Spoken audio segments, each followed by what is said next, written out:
प्यारे बच्चों, math class 7 worksheet number 3 आंकड़ों का संगठन। संगठन का मतलब है उनको इकट्ठा करना, उन पर चर्चा करना, उन पर आधारित क्वेश्चन करना। जैसा कि हम पहले भी डिस्कस कर चुके हैं, अब तक हमने जाना कि आंकड़े क्या हैं तथा किसी विशिष्ट जानकारी के लिए आंकड़े क्यों इकट्ठा करते हैं। आंकड़ों द्वारा उचित ढंग से जानकारी प्राप्त करने के लिए उन्हें व्यवस्थित संगठित करना आवश्यक है। तो आइए जानें आंकड़ों का संगठन कैसे करते हैं। अभी ये उदाहरण दिया गया कि कक्षा 7 की अध्यापिका जानना चाहती थी कि उनकी कक्षा में कितने विद्यार्थी का व्हाट्सएप पर के ग्रुप पर कार्य करके भेजते हैं, और उनके लिए उन्होंने सप्ताह के लिए हर दिन कार्य पत्र भेजने वाले विद्यार्थियों की संख्या इस प्रकार लिखी: 33, 33, 35, 46, 29, 46, 42, 32 और 38। और फिर ये जानने के लिए कि किस दिन कितने विद्यार्थियों ने कार्य पत्रक यानी कि वर्क भेजा पूरा किया, इस प्रकार उन्होंने आंकड़ों को संगठित किया। सोमवार में 33, मंगलवार में 35, बुधवार में 46, वीरवार में 29, शुक्रवार में 46, शनिवार में 32 और रविवार में 38। अब अध्यापिका को पूरे सप्ताह में प्राप्त होने वाले औसत कार्यपत्रों की संख्या को विभाग को भेजना है। अतः औसत जानने के लिए अध्यापिका ने पूरे सप्ताह के कार्यपत्रक को जोड़ा और 7 से भाग कर दिया, 7 हिस्सों में बांट दिया। इस औसत आंकड़े को हम माध्य कहते हैं, मीन कहते हैं, और इसका फॉर्मूला बनता है माध्य बराबर आंकड़ों का योग बटे आंकड़ों की संख्या। जैसा कि उदाहरण में दे रखा है कि सारे आंकड़ों को जोड़ दिया, 33 जमा 35 जमा 40 प्लस 29 प्लस 40 प्लस 32 प्लस 38, उन सबको 7 से भाग करें तो आंसर आ गया 37। अब अगर अध्यापिका यह जानना चाहती है कि वह अगले सप्ताह के लिए अधिक से अधिक कितनी फोटो कॉपी कराए कि लगभग सभी विद्यार्थियों को कार्यपत्रक मिल सके, तो वह 46 होगा, क्योंकि सबसे अधिक बार आने वाला आंकड़ा 46 है और यह बहुलक कहलाता है। क्योंकि 46 2 बार आया है और अधिक बच्चे लेने वाले या देने वाले जो हैं वो 46 हैं, इसलिए बहुलक 46 होगा। अब यह जानकारी जानना हो कि कौन से 3 दिन 35 से कम और कौन से 3 दिन 35 से अधिक विद्यार्थियों के कार्यपत्रक लौटाए, तो उनके लिए आंकड़ों को बढ़ते या घटते क्रम में लिखते हैं तथा जो आंकड़ा बीच में आता है उसे माध्यक कहते हैं। यही आंकड़ों की संख्या को सम, तो बीच के दोनों आंकड़ों का औसत माध्यक कहलाता है। तो यहाँ हम देखेंगे कि आपके पास कुछ और क्वेश्चन दिए गए और कहा गया चलिए अभ्यास करते हैं। तो सबसे पहले जो क्वेश्चन है उसमें कहा गया बताइए कि निम्नलिखित कथन सत्य है या असत्य। तो मैं यहाँ शॉर्ट में लिखूंगा कि क्वेश्चन नंबर 1 का जो पहला भाग है वो कहता है कि क्या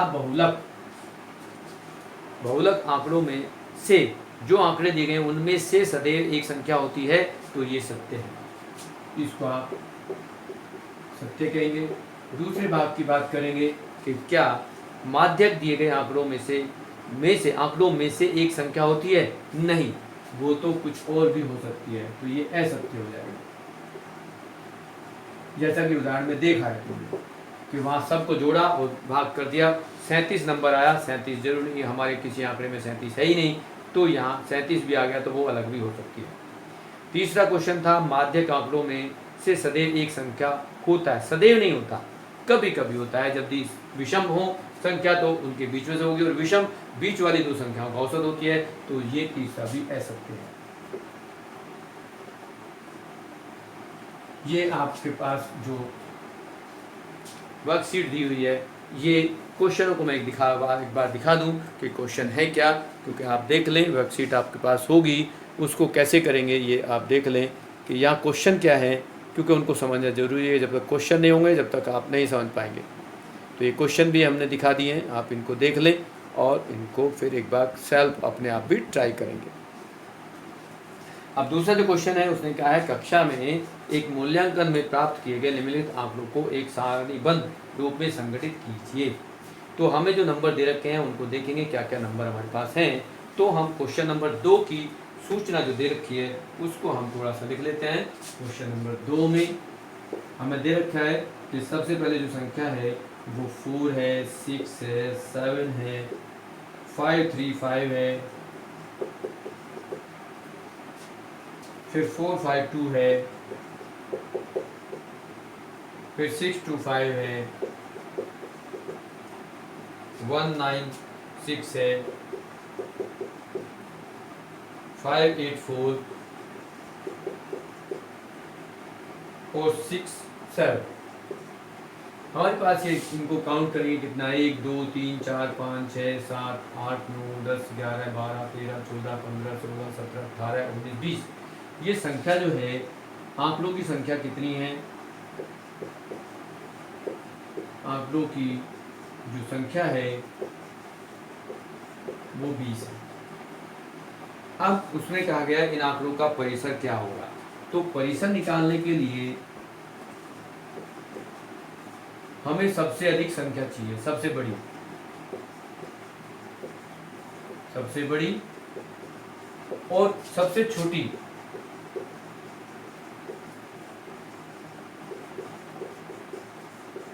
संख्या हम ढूंढेंगे जो हमें दी हुई है, तो हमें परिसर मिल जाएगा, पहला भाग। दूसरे में कहा इन आंकड़ों का अंकगणितीय माध्य, बहुलक और माध्यांक भी ज्ञात करो। तो हम उसको अलग एक करते हैं। इन आंकड़ों का परिसर ज्ञात करने के लिए हमें क्या करना पड़ेगा कि इनको सबसे पहले यहाँ सबसे बड़ी संख्या ढूंढेंगे, क्या है इनमें 4 6 7। 7 से बड़ी देखेंगे, 7 से बड़ी 9 भी है, तो सबसे बड़ी 9 है, तो यहाँ 9 लिखेंगे। और सबसे छोटी क्या है, सबसे छोटी आपकी 0 तो नहीं है, 1 है, तो यहाँ 1 है, तो ये परिसर हो गया 8। तो पहला आंसर तो हो गया ये। अब इसमें जो सेकंड पार्ट है उसमें माध्य निकालना है। तो माध्य के लिए क्या करेंगे, माध्य के लिए इनका सबका योग करेंगे, तो इनको जोड़ना पड़ेगा। तो यहाँ जोड़ेंगे तो क्या होगा, मेरे 4 + 6 + 7 + 5 + 3 + 5 + 4 + 5 + 2 + 6 + 2 + 5 + 1 + 9 + 6 + 5 + 8 + 4 + 6 + 7। और इन सबको हम भाग करेंगे किससे, 20। ये माध्य हो जाएगा। अब इनको जोड़ेंगे तो क्या करेंगे, देखिए 4 6 10 10 7 17 17 5 22 22 और 3 25 25 5 30 30 4 34 34 और 5 39 39 2 41 41 और 6 47 47 और 2 49 49 और 6 55 55 और 9 55 और 9 64 64 और 6 60 70 70 5 75 75 और 8 75 8 83 83 और 10 कर दो 83 93 83 10 93 और 7 100। तो ये आ गया 100 और ये हो गया 20। तो आंसर आपका कितना हो गया, 5। तो एक तो माध्य आ गया 5। दूसरा है बहुलक। तो बहुलक के लिए हम देखेंगे कि इन सब में जो सबसे ज्यादा बार संख्या आ रही है उसको हम कहेंगे बहुलक। अब देखो कि हमारे पास 4 1 2 3 बार 4 आया है। अब देखेंगे इनमें कौन सी संख्या सबसे बार आती है। तो यहाँ देखेंगे 4 तो 3 बार आ गया। अब लिख दें कि 4 की बारंबारता कितनी है, तो हम लिखेंगे 4 को 3 बार आया। ऐसे ही 5 को देखें, 5 कितने बार आया, 1 2 3 4 5, तो ये 5 बार आ गया। अब हम देखेंगे कि 6 को देख लेते हैं, 1 2 3 4, और 6 जो है वो 4 बार आया। इसके बाद 7 को देख ले, 7 तो आपके पास केवल 1 2 बार है, तो यहाँ इनमें 1 आपके पास 1 बार है, 2 को देखोगे तो वो 2 बार है, 3 को देखोगे तो वो 1 ही बार है। तो सबसे ज्यादा बार जो आ रहा है वो 5 आ रहा है। तो बहुलक जो होगा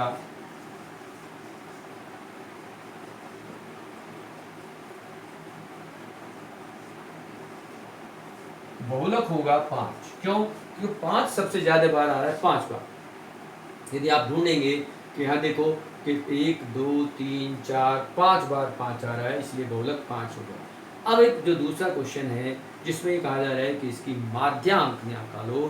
तो माध्यांक के लिए सबसे पहले इनको हमें अवरोही या आरोही क्रम में लगाना पड़ेगा। तो इसको फिर हम यहाँ लिख देते हैं आरोही क्रम। अब आरोही क्रम क्या होगा, सबसे पहले हम लिखेंगे सबसे छोटा नंबर क्या है, वो 1 है। उसके बाद 2 है, तो 2 कितने बार आ रहा है, देखो 2 2 बार आ रहा है। फिर 3 देखो कितने बार आ रहा है, 3 1 बार आ रहा है।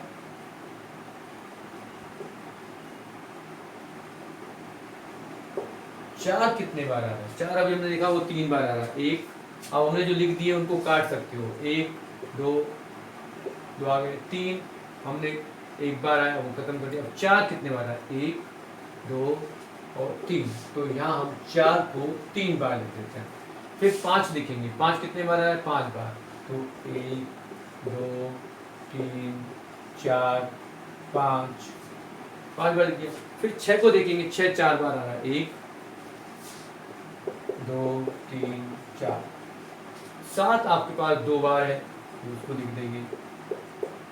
8 कितने बार आ रहा है? 1 बार है। और फिर 9 भी 1 बार है। इस टाइप से आपके पास जब ये संख्या 20 थी, तो 20 में ये है सम संख्या। 20 जो है वो सम संख्या।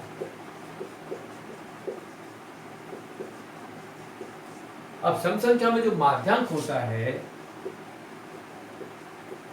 जिसको हम मीडियन कहते हैं, वो इन दो में देखेंगे कि इन सब में जो बीच की संख्या होगी, और बीच की संख्या 2 होंगी। अब एक 10 होगी और एक 11वीं होगी, तो हम देखेंगे 1 2 3 4 5 6 7 8 9 10 और दूसरी 11, दोनों ही 5 6, और इस दोनों को जोड़ करके यदि आप 2 से भाग करेंगे तो माध्यम फिर भी 5 ही आता है।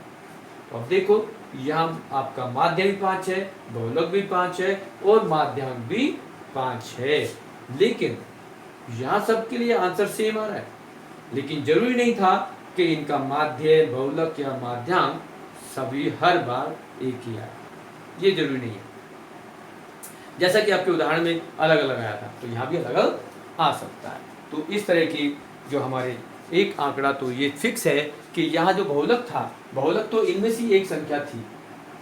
समझने के लिए बात बता दें कि बहुलक वो संख्या है जो इनमें से एक संख्या दी गई, और माध्य 5 तो आया, लेकिन जरूरी है कि इनके में से कोई सेलेक्ट किया गया, और बहुलक 2 संख्या जोड़ी गई, उनका आधा औसत निकाला गया, तब हमें माध्यांक निकला।